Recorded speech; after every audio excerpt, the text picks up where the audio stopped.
জিহাদের ময়দানে চলে যাও। এমন মা, এমন পিতা, এমন সন্তান আজকে তাহিয়াকে বন্ধঘাত করে ইসলামের সুমহান আদর্শে আলোক ভর্তিকা নিয়ে গোটা জাতিকে আলোকিত করার জন্য প্রয়োজন আছে কিনা বলেন? অতএব এই ছোটার কারণে আল্লাহ কিতাবের কোনো বিকল্প নেই, নবুয়তের ইতিহাসের কোনো বিকল্প নেই।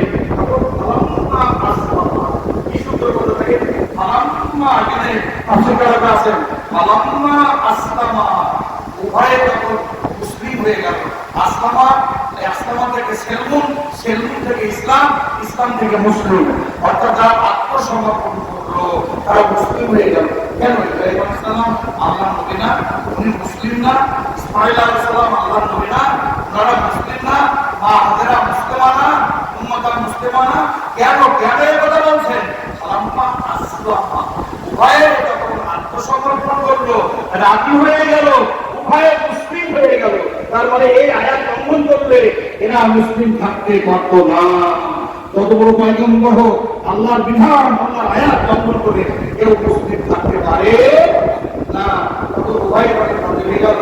তখন বলছেন, আল্লাহ বলছেন যে ফালাম্মা আসলামা ওয়া তাল্লাহু লিল জাবিন, তখন ইব্রাহিম আলাইহিস সালামকে কাট করে জবাই করার জন্য সরিয়ে দিলেন। তার মানে ইব্রাহিম তার স্বপ্নের সফল বাস্তবায়ন করে শুরু চালিয়েছে, কোনো কোনো হাদিসে বলছে, আর কোরআন বলছে কাজ করে সবাই কোরবানি করার জন্য।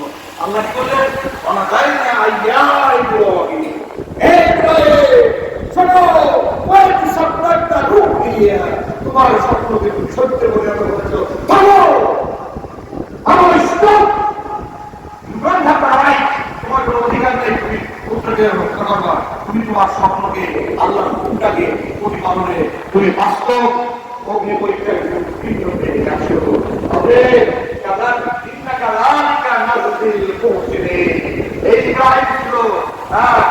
মুসলিমদের মধ্যে সবচেয়ে দুনিয়াতে যত মুসলিমদের ইব্রাহিম তাদের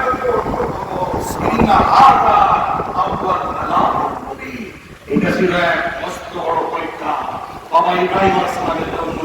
এবার আল্লাহ